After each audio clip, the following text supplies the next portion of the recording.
Hey everyone, and welcome back to another episode of Ian.is Weirdo or Ian.is Weird, depending on where you're watching this from. Sorry to be a couple minutes late.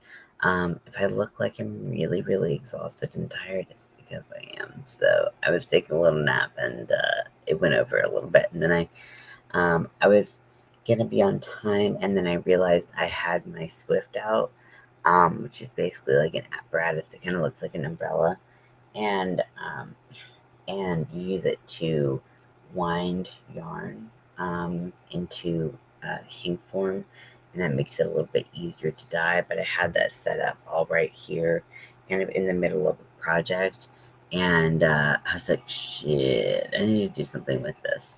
So here I am. But it took a little bit finagling. The Swift is very precarious, and yeah, so here I am.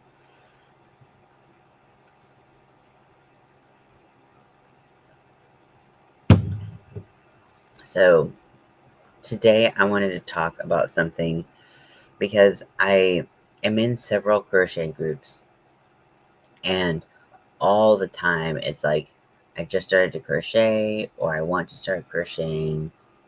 Um Basically, what do I do? Can I do this pattern? Things like that. I just learned how to chain. What do I do now? Things like that. So So I wanted to come on here and just kind of say some of the things that I wish I knew when I started to crochet. If you want to chime in at any point and talk about what you would have liked to know um, when you started crocheting or knitting, doing any fiber arts, any kind of crafts, I'm totally cool with that. If I seem out of it again, I'm so tired. So we'll see how long this goes. So I guess if we start from the very beginning of most people's fiber art journeys, not fiber art journeys.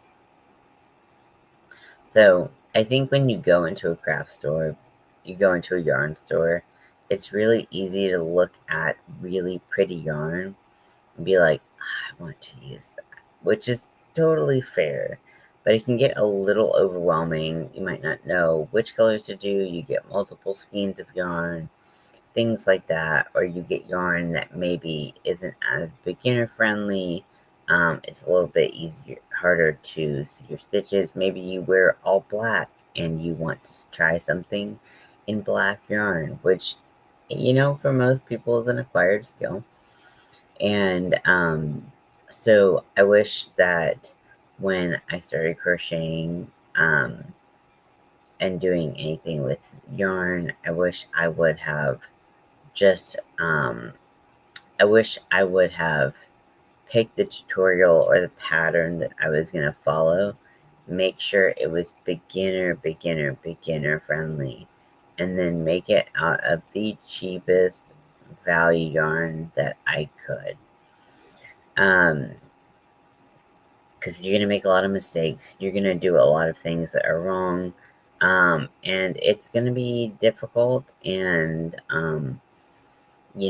I've talked about different types of yarn that I think make it easier, like variegated yarn, things like that, that help me a lot. So if you're starting to crochet and you're like, well, what yarn do I use? I would ask other people who crochet. Not knit. If you're starting to knit, I would ask people who knit because yarn works differently between the two.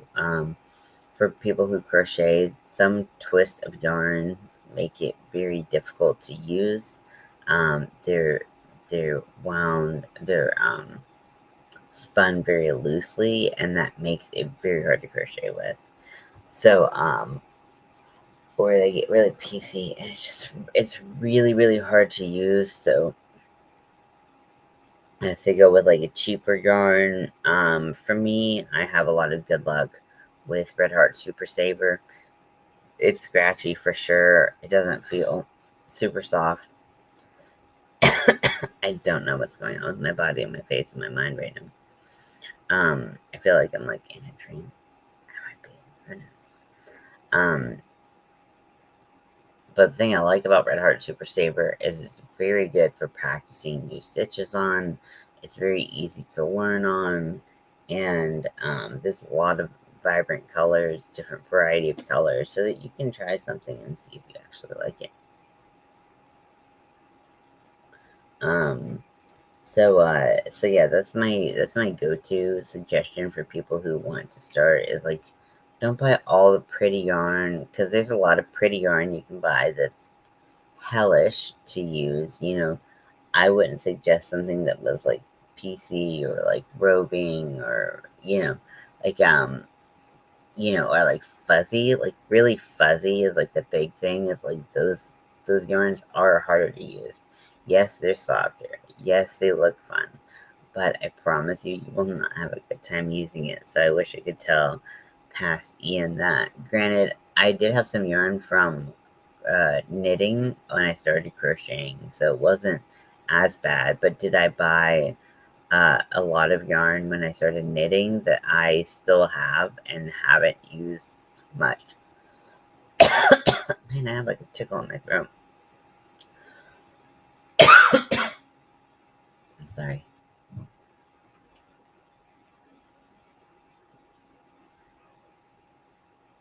Like an allergy tickle. So, but I had all of, and for some reason, because I didn't know how much yarn I needed, I just bought like Caron 1 pounds exclusively. Um, and yeah, that was a very, I mean, they take up so much room. You're probably not going to use them all unless you're making garment or like item after item after item after item. And so, I think if you're not sure how much yarn you're going to use for like a sweater or for this or for that, I say get a regular size skein. Make sure it's readily available, so you can go to Michael's, Joann, Walmart, whatever, wherever you get your yarn, and make sure that it's going to be there next time probably, or you can find it online. And then if you need more, you can order more, but you're not getting so much yarn that you have so much left over that you don't really know what to do with. While crochet projects do, in a sense, take more yarn than you expect, they also take less yarn than you can anticipate at the beginning. So I wouldn't go around getting 1 pound from Caron, or from getting Pound of Love, or from the big twist ball, anything like that. I would not go get right away unless you know you're using a big ass project. And again, you want to make sure that yarn is readily available, but don't think you have to buy all that you need. A lot of people will tout that dye lots are a huge thing, and they can be for some yarn, but a lot of value yarn is not as big of an issue. You will run into just people just changing the color of their value yarn, but it's not the end of the world, and you can make it work. You can do another stripe of a totally different color so that it's not as noticeable. That's my advice to past me. I really liked the way that I bought my hooks, so I really have no complaints there. What I did is I bought, and I'm sure I've shown it many a time. I have it somewhere, but I'm not sure where. Um, so for me, I bought a cheap set of crochet hooks off of Amazon, and it had probably like 20 hooks, ranging in size .9s, a bunch of steel hooks, small steel hooks, to up to 6 millimeter. And for me, this was a great start for what I was doing. Now, if you have a specific project in mind, you know for a fact it's beginner friendly and you're going to have a lot of resources in just doing that project, then you can buy the specific hook size and the yarn size that they suggest. Um, Always try to look at the specs of like what they do. So if they say 6 weight, make sure you buy a 6 weight, so on and so forth. But usually on the package, they have a suggested hook size if you're just kind of winging it and learning how to crochet. And that can be a good place to start. You might find with your tension or with your hold or with anything that you want to go up or down a hook size, there's no problem. There's very few rules about that in crochet, because like you can have a 4-weight worsted yarn, and which is the most common, and then you can use any size hook on it except for like a really really tiny hook, which is going to split your yarn and you're not going to be able to pull your stitches through. But like I think that my for some of my amigurumi I use a 2.75 millimeter hook, but then I've used up to like, I don't know, probably like a 6.5 millimeter, maybe even larger. I don't know. So the range is pretty wide, just depending on what you do, how big you want your holes to be, the pattern that you're doing, all of that. So, but if you're just starting out and you're just trying to go for something rather than use a specific pattern, I would suggest going with the hook size recommended, or again, asking someone, and they might be able to give you some great advice. Um, there are so many videos on how to chain and how to single crochet, double crochet, that if I was watching a video and they're like, do this, but they didn't explain it well, I would just open up a new tab, search on YouTube how to do a single crochet or whatever, and then that's how I would do it. So, or there were certain things like, um, single crochet into the second loop from the hook, and I'd be like, what is the second loop from the hook? I swear, that took me so long to get. I would say for a long time, I shied away from stitch markers, hoping that if I counted, then that would be enough. But for me, stitch counters are really essential, especially if I put down a project and walk away. So for me, stitch markers are essential. You don't have to buy them. You can use scraps of yarn. Um, that's not a scrap of yarn. But like this, you can use a scrap of yarn like that. They do tend to fall out a little bit more, which is why I prefer locking stitch markers. However, I do have, this is my safety eyes, but I have something very similar filled with stitch markers that I got for like $5 to $8 off of Amazon. And now I have a lifetime supply of stitch markers that are locking in place. So I would have just, for me, if I knew about locking stitch markers when I crocheted, at the beginning, I would have used them. Now, I eventually did, so I used the non-locking ones first. Those are good and not good at the same time because I knit. Um, I bought them when I knit and they worked great, but when I started crocheting, they worked less great. Um, but then I bought this set, and so really expensive. It was like $5 for like 8 of these larger locking stitch markers. I would say for a lot of crochet accessories, the cheapest place to buy them is online, especially on Amazon. Um, a lot of crochet hooks, especially for beginners, you can find on sale places and stuff like that. I would say a lot of things when you start crocheting, and even when you get further into crocheting and buying yarn, um, that you don't need to pay full price for anything for the most part. There are some places where you're kind of not gonna avoid it, like furls. They have great sales, but like you know, you still are likely to end up paying full price, if you don't go on those very special times.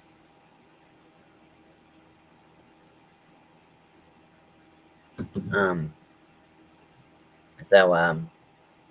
so yeah. Um, sorry. Um, the bubbles in Canada Dry always make me like them. Um, so what was I saying? Yeah, try to buy everything on sale. If you're in crochet groups that post sales, that's really helpful.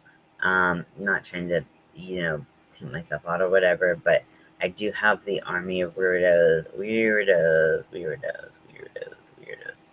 The Army of Weirdos Facebook group, which I try to post sales in as often as possible. Other people occasionally post sales as well.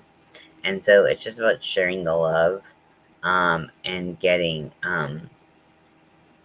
and, you know, getting the word out when different sales are going on, because it's really hard to keep track of all the sales that are going on every place.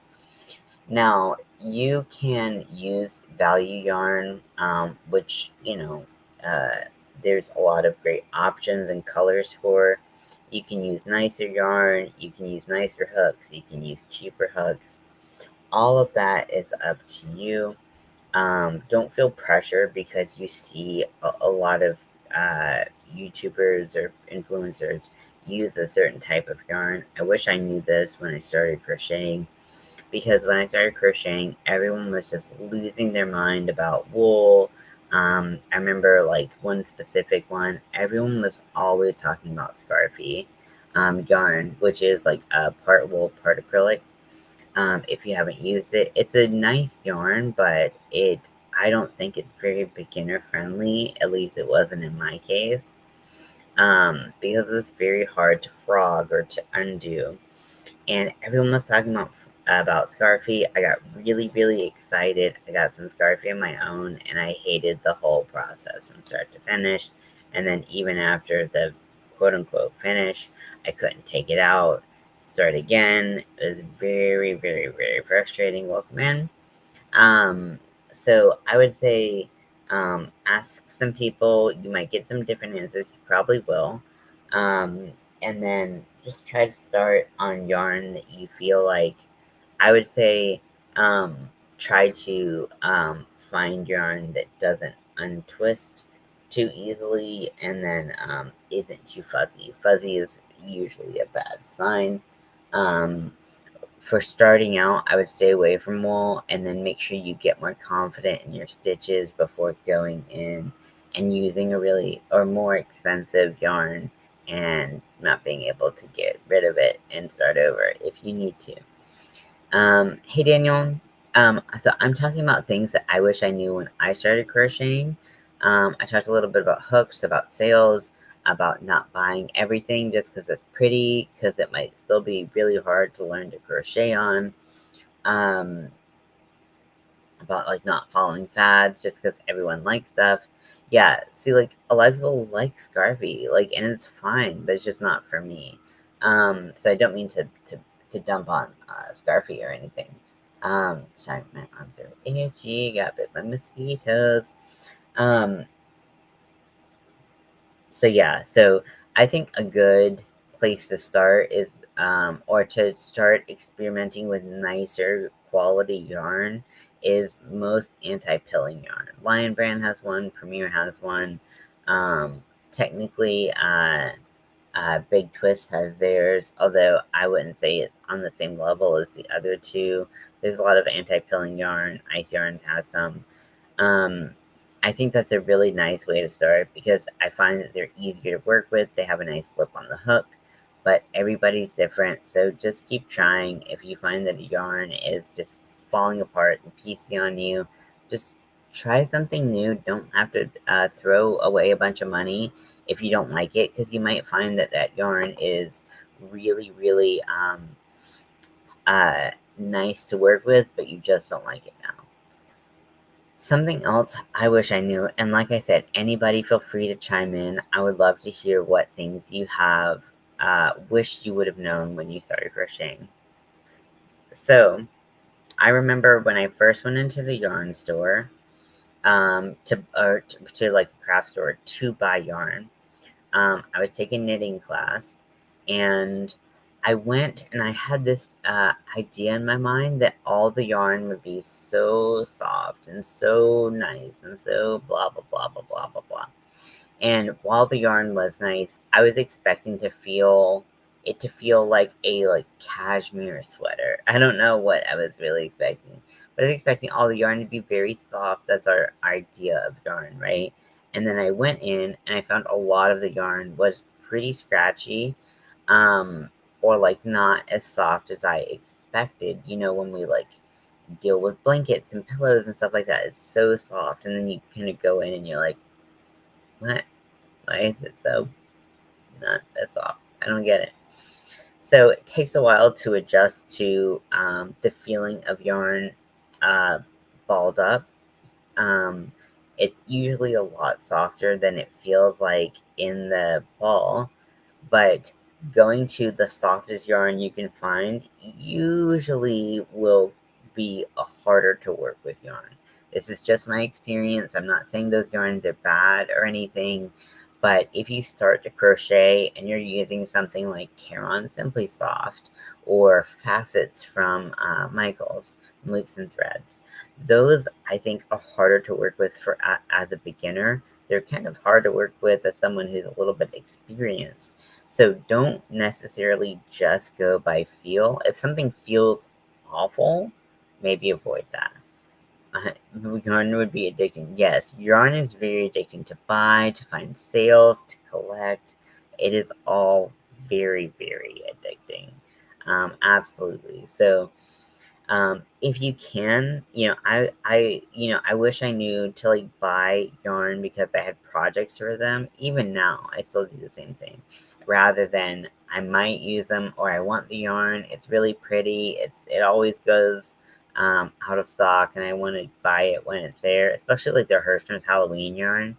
Also, Hirschner's had a Halloween sock yarn, and it's gone, and I feel like I'm losing my mind. So if someone knew where that was, or if it's discontinued, let me know. Or if it's just taken off the shelf for a while so they can reintroduce it when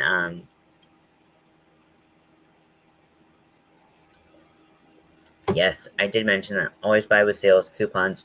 There's very little that you will buy without them.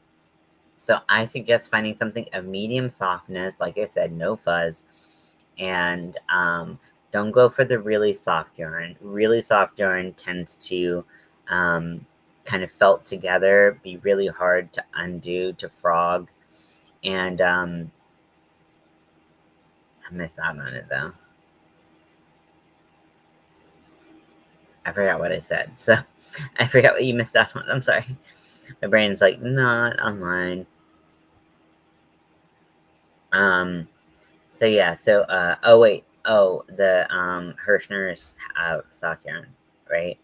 Um, yeah, I was so sad because I don't really make things with sock weight yarn, but then I was going to make a parasol, and I thought that that yarn would be really, really cool to make a parasol, and then it was not available once I was finally going to use that weight of yarn. Yeah, I think Red Heart is a great start. A lot of people do not like it, so there's other there's other value yarns to use. But Red Heart, when you first start using it, will literally feel like a Brillo pad running over your finger. It's not the most pleasant experience. Um, I've had a pretty good. The thing I like about it, it does not really split unless you go straight through the yarn. Um, I like big twist value. Like I said, if you want to bump it up a little bit, I think that an anti-pilling acrylic would be really nice to start out with. It frogs so easy, it just glides on the hook. That's a little bit more expensive, smaller balls, but it is so worth it because it's just a really nice yarn generally. So I think if you're not going to go with a like super value yarn, then bumping it up to an anti-pilling acrylic is a really good idea. Um, yeah, yeah, big twist. Yes, it's like those are like my main two. When I started, I used Caron 1 pound, which does not untwist easily, but it is like a thicker yarn and it is a stiff yarn. I didn't mind learning on it, but the the 1 pounds are so big that they just take up so much room, and you gotta kind of learn to get over that fear that you're not going to have enough yarn at first until you can start to actually guesstimate how much yarn you need. I still can't do that, but yeah. So that's one thing. Let's see. Other things I wish I knew. Um, I wish I knew that the minute that I started crocheting, everyone was going to ask me to make things, and I'm allowed to say no. At the beginning, I just wanted exposure to a bunch of different types of projects and stuff like that. So people were asking me to make stuff with stitches that I didn't know, and I was like, I'll learn them, it's fine. And now, if I have to learn a new stitch or something like that, usually I can look at it and tell if it's going to be, or I can see the stitch and be like, yep, that's within range, or nope, that's not. And but at the beginning, I just want exposure to a bunch of different types of stitches, a bunch of different types of projects, and really I took on a lot of things that I probably shouldn't have, and that made it really hard to feel confident about the work that I put out, because now when I look at the work I put out, I'm just like, um, man, I wish I just didn't do that, or I wish I would have waited until I was more skilled at crocheting to do that. Now, um, something else I wish I knew is that everyone learns to crochet and learns to do any fiber arts or any crafts at different speeds. For me, it took a long time to feel confident that I was a decent crocheter. Now, there are people that I've seen online that they've been crocheting for 2 days and they're making hats and scarves and wearables and stuff like that. For me, that was not my journey, but I started to feel really self conscious because it wasn't my journey. Hey, Maureen, how are you doing today? Today we're talking about things that we wish we knew when we started crocheting. I'm just kind of blabbing out some things, but if you have anything to add, please let me know. And we've already gone through a fair amount. Um, so, but yes, so what I was saying is everyone crochets at a different speed, learns at a different rate, stuff like that. I know people who've been crocheting for quite a while, and they're still still like learning some of the first stitches. That's fine, that's cool, that's okay, as long as you're trying and you're having fun. Crocheting is a fun hobby, so don't let someone suck the fun out of it because they picked it up in a day and a half and now they're making so many things. It's bonkers. Or when people are really really fast. I had not put off learning mosaic for 50 years. Yes, mosaic, it can be really challenging, but starting out with something easier at the beginning definitely takes away a lot of that fear that you can't do mosaic. And then the minute, let me see. Yeah, there's my mood blanket. So there's like easier crochet mosaics patterns. So for me, I dove straight in and I bought some stuff from Sixel Design because their stuff is so cool. But um, when I started doing my mood blanket, which I haven't really done much, so who knows what mood I'm in. I don't know if I could quantify it. But so this is a mosaic, and all you do is alternate single crochets and drop down double crochets, which you learn how to do. You can learn on YouTube. You can learn from someone who's a really good mosaic crochet uh, person. So this is whatever the one that's one-sided is, and then the back still looks cool if you ask me. There's ones that are double-sided. I find that this one, I haven't done those, but from what I've heard, I think this way is easier to start. You do get a lot of French on the side ends to sew in, but I actually like the ends being, having a lot of fringe. I think it looks really cool. So like whatever.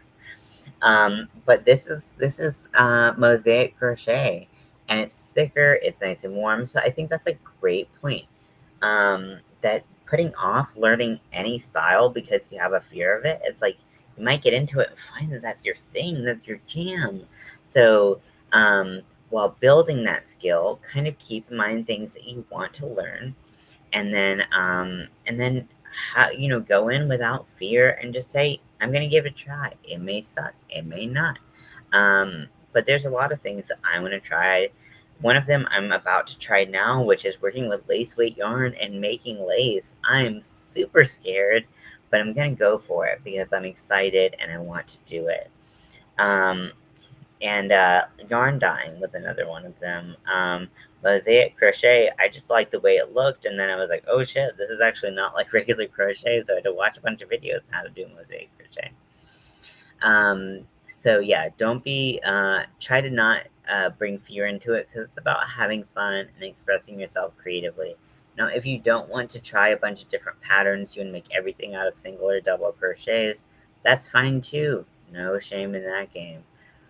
Froggy made a good point. Always learning. I think that's the best thing about crochet is that you can learn. You can be crocheting for almost 50 years and still be learning. There's so much to know. There's so many skills. And then someone comes out every single day with a new skill or a new way to do something, a new way to, bind up your ends or change colors or something like that. And it's like, it's super fun to have this constantly evolving and growing hobby so that you can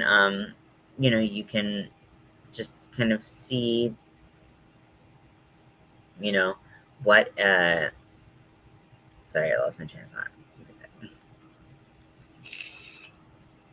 I said it at the beginning, but I don't think you two were here. I'm very tired and my brain is like just not rebooting like I need to. So if I just seem like airheaded and like, more so than usual and just kind of spacey, more so than usual, I'm sorry.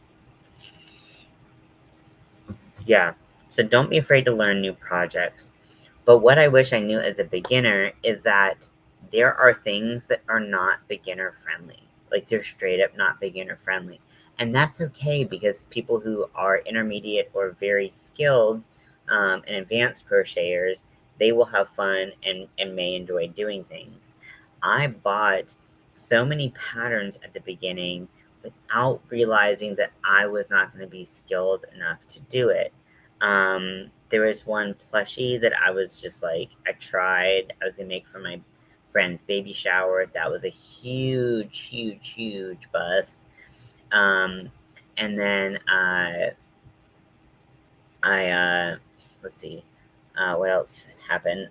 So I bought the lace pattern. I bought that when I first started crocheting, and I had only ever used 4 weight and like a 6 millimeter hook. How was I gonna do that? Did not think ahead. Um, and it's okay to buy like some of those patterns. Buy one, check it out. That's fine, totally fine. Because you may find you're really good at it. Some people hate using 4 weight yarn and they love using really thin yarn. Totally fine. However, don't go on a spree buying a bunch of patterns and then, not be able to use it.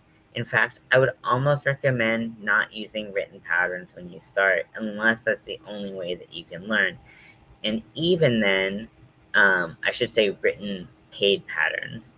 Even then, I would, if you can't watch a video and crochet to it, I would suggest going on some of these blog posts that a lot of people have and reading through those instructions instead. I bought so many paid patterns that I still have not done. And it just kind of really annoys me because now I'm like, oh my gosh, I think I downloaded. So I bought 2 patterns the other day for possible pride tops, the skull one and the skeleton one. And I was looking through my purchases on Etsy, and I had probably like 20 patterns, and of which I've maybe done, like with those two, probably about 20. And of those, probably only like 3 or 4 I've actually done. And I was like, what a waste of money and time. And I really should get started so that, because like also on Etsy, it has this really great feature. Ribbler has it too, I think. But if you have questions for the maker of the writer of the pattern, you can reach out to them, ask questions. The more time goes on, maybe that person's not selling anymore, they don't have the details, things like that. So I would suggest if you're going to buy a pattern, buy one at a time, actually do it, and then go from there. Because I was just like, I want to make this. This is cute. This is cute. This is cute. It didn't matter the difficulty, even though they said it on the pattern. It didn't matter the hook size, even though they said on the pattern and I didn't have it, or the yarn size, the yarn type, or anything like that. I wish I knew. Another thing about yarn and learning to crochet with it, I would pretty much stay away from cotton if you can.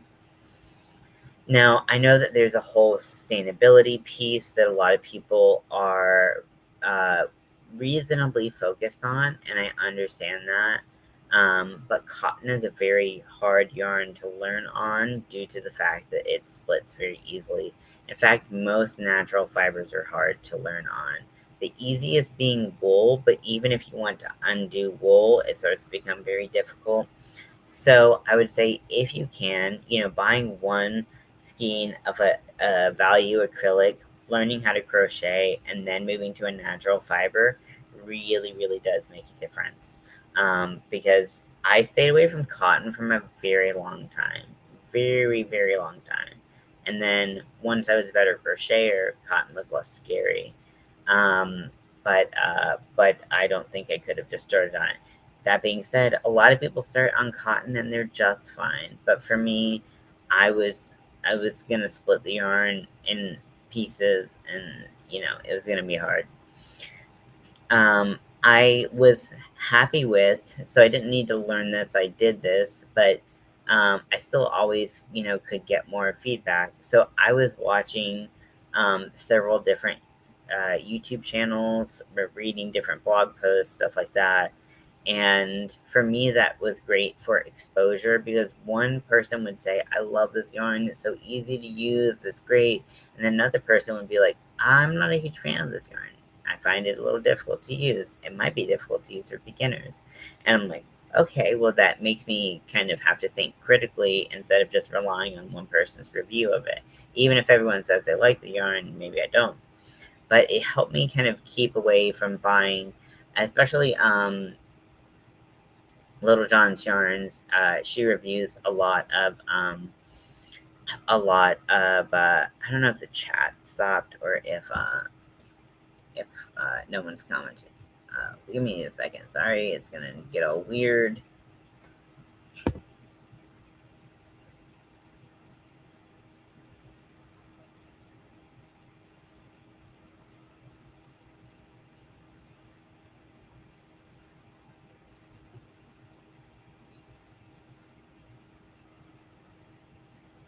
Okay, it looks like it's working just fine. I just commented. Sorry. Hey, good to see you as well. So I'm talking about things that I wish I knew, and we're talking about things we wish we knew when we started crocheting, knitting, using fiber, anything like that. So if there's anything that you would like to add, please feel free, or you can just listen to me rant for a little while. So I talked about buying patterns right off the bat, and how I bought a lot of patterns that I was not skilled enough to do with. I was like, well, I know 2 stitches. I can probably learn everything else, which for some part is true, right? You learn the foundations of crochet and then you can do a lot with that. However, there are some things that were still vastly beyond my skill level. It's okay. I learned eventually. Um, Another thing that I learned because I was lazy and I still am, I will stand by that. I will go to the grave with that. However, one thing I learned, especially doing amigurumi, actually doing any kind of thing, if I was doing amigurumi and working in the round, or if I was doing like panel to make a blanket or something like that, for me, with my ADHD, a lot of my projects that started out as blankets I've never finished a adult size blanket. I finished baby blankets and that's it.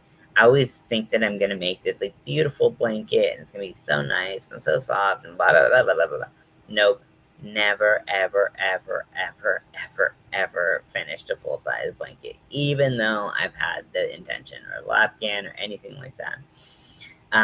But I was so lazy about counting my stitches. In fact, I was pretty defiant about it. I was like, fuck this. And as a result, I ended up often having to redo a lot. Or when I was starting, I wouldn't redo it and I would just try to fix it, which would cause things to look really, really ugly because I didn't have good ways to fix it. And sometimes you can't, you have to start over from some point. So my biggest thing is learning to, and like getting over that like annoyance of counting stitches. Find a method that works for you. If you're working with something long, or big, uh, like a big project, then, stitch markers will be your friend. If you're working on like a blanket and it has like, I don't even know what number to say, like 200 stitches wide, then like maybe every 20 stitch you put a stitch marker, and then once you chain and turn, you take that stitch marker out once you get to that 20th stitch, and you put it on the next one, or something like that. So something like that can be very, very helpful when you're crocheting in the round, especially if you're doing something small like this little alien, having a start one, and making sure that you have the right count around, making sure that if you're doing a pattern like one single crochet, one increase single crochet, make sure that you end how you're supposed to end, and you're not just like, ugh, just trying to do, you know, your best to fix it. Maybe just take out a row or two before it becomes a huge problem. Sometimes you can fix it, and that's fine. I'm a big believer that if you can fix it, go ahead and fix it without having to frog. But sometimes that just doesn't work. Um, so yeah, just don't be afraid to make mistakes and have to undo those mistakes rather than trying to push forward, because I mean, I'm going to speak for every crocheter. This might be wrong. I don't know. But a lot of us have started scarves and things like that started off this width, that went like this, and got bigger and bigger and bigger. And then we're like, oh shit, we try to keep it straight. And then, like, maybe we drop some stitches and they're going in like this. I know when I first started, the project that I started with was a slouchy beanie, because the person that I wanted to learn, or I learned how to crochet with, wanted to make a slouchy beanie, so that's what we made. And so luckily, when I started, all we were doing was crocheting the brim, and so it was like maybe 5, 6 stitches wide. So it was really easy to count back and forth to make sure, because it was getting larger and larger. And then I dropped stitches, it started to get skinnier. And so it was really easy to take it out, start again, and make sure that I was keeping the number of stitches correct. So if you can start like that, I think it's easier, because it teaches you where you should go and put your hook into, where you shouldn't put your hook into. Um, yeah, so that's something that I definitely noticed. And then, there are a lot of people who, sorry, ginger ale makes me burp so bad. It just, the bubbles are so sorry. I'm not usually this gaseous. I'm a gassy giant, or whatever this planetoid, sorry, whatever. So, gas giant, I guess is the right way to put it, whatever.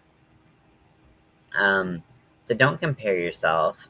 But a lot of people do get into crochet to sell things, which there's no shame in that game. I'm fully supportive of that. I sell some of my stuff. It's fine. Do that. But I would recommend waiting till either you have a product that you're comfortable with making, um, like well enough that it doesn't look kind of off, or getting feedback from other people. Hey, in crochet groups, hey, how can I improve this? Hey, I just made this, what do you think? Do you think I could sell it, or do you think I need to make some adjustments? Getting feedback like that is really, really helpful. Also, having people pattern test stuff. If you're starting something new, you're just making a pattern. um, Ribbler has a really great pattern testing method where you can get people to try patterns that you've made. Um, so, mm, so yeah. Um, and so getting people to try the patterns and to give you feedback on how to make things better really does make a big difference. But if you're doing another person's pattern, I would still get feedback from other people, about what you could charge. If it's, if it looks okay, do you need some time? Because I've seen so many patterns and people trying to sell things that just like, I can tell they're beginners, and there's no problem with being a beginner, but like, I wish that they would sharpen up their skills before selling it, because you don't want to have a reputation for, like, for me, like, one of the things was like hiding my tails, which is constant battle. Hiding the tails of my yarn, making sure that things looked right, especially at the beginning. And I tried to sell things even though even though it was still really hard for me to make. And if someone had told me honestly, like, hey, you still got some work to do, that would have made a huge, huge difference on what I was selling at first. Like those unicorns that I sold, I could do so much better now. But they were when I first started crocheting, and that was really, really hard. So, and it was hard to say no. So, so yeah, so that was, you know, you just get some feedback from other people, maybe even just a close friend that you would be like, hey, I'm thinking about selling this. Does it look right?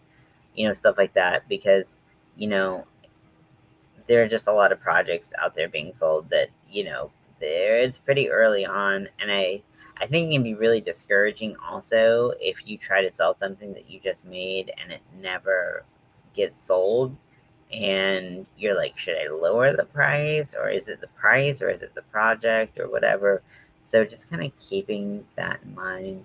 If you don't want to sell your crochet, you never have to sell your crochet. You never have to show it or give it to another person if you don't want to.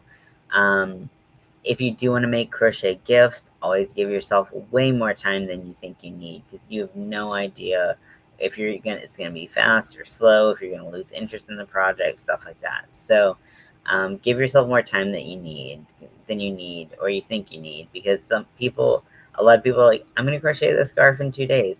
Some people can do that. Me, I can't do that. So just kind of keep that in mind, that you know timing is important too. Anything we feel like I missed? I know I just kind of jabbered on for like 50 minutes, but is there anything that you all would like to add?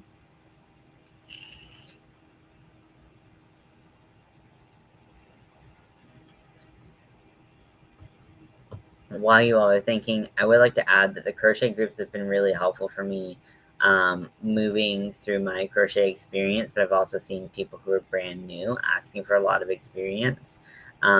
Those groups are really, really, really helpful. If you're starting to crochet, you don't quite get it, you're having trouble with your tension, your chains, your single crochets, your stitches, or your counts, anything like that, those can be really, really helpful. Those groups can be really, really helpful, into helping you figure out what's going on, so that you can feel a little bit more comfortable, going forth and crocheting.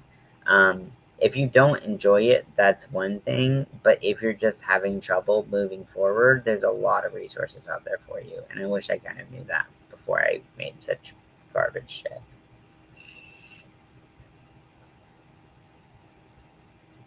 And buying yarn is addictive. Like, I can't say that enough.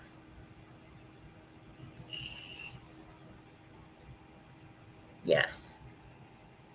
I mean, don't we all?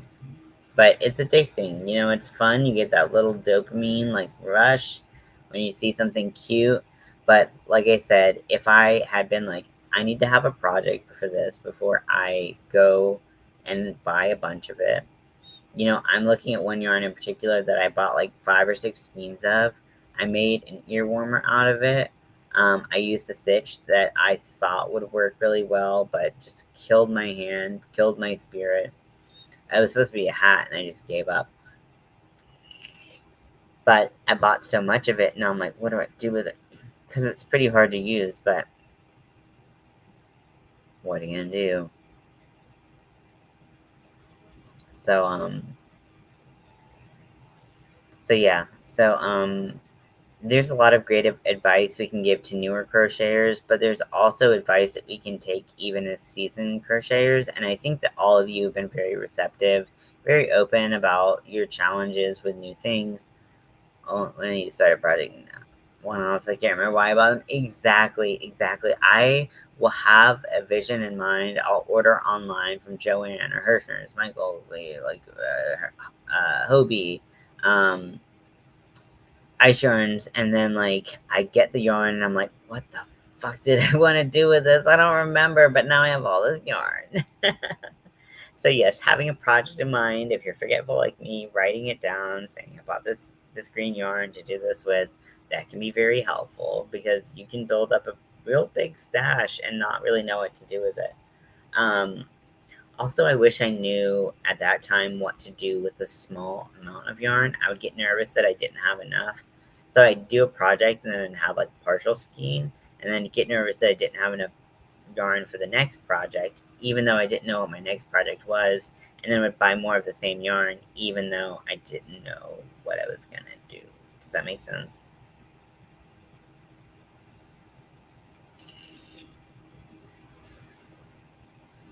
Maybe that's part of like, I don't know if that's like a normal crochet or yarn fiber artist thing, or if it's like someone who grew up with like food insecurity, like not knowing if you're gonna have enough of something. So I just like, I constantly buy way too much of shit because I have no concept of how much yarn things take.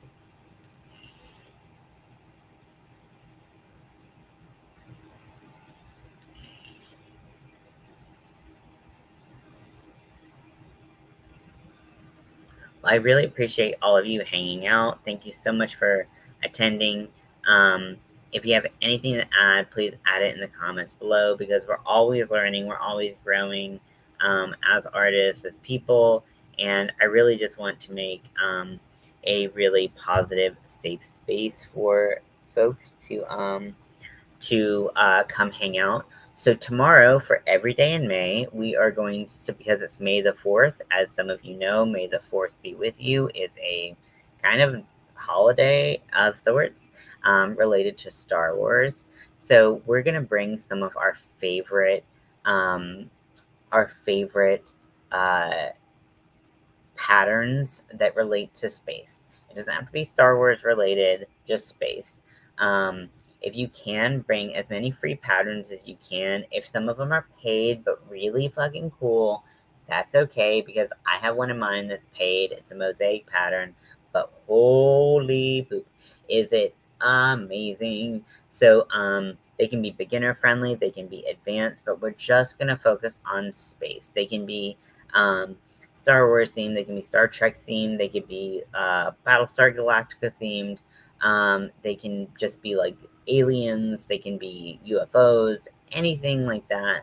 They can be X Files themed. You saw my X Files shirt yesterday. Um, Anything like that. So anything that you can find that you want to talk about that's space related, we can absolutely talk about that. Yeah, the mosaic pattern I've wanted to do for so long, but I need to finish a mosaic pattern before I go that intense into it. So I love you all. Can't wait to see what patterns you have, and I hope that I can bring some patterns to the table that you enjoy as well. So I'll talk to you later, and I hope you have a great day. Bye.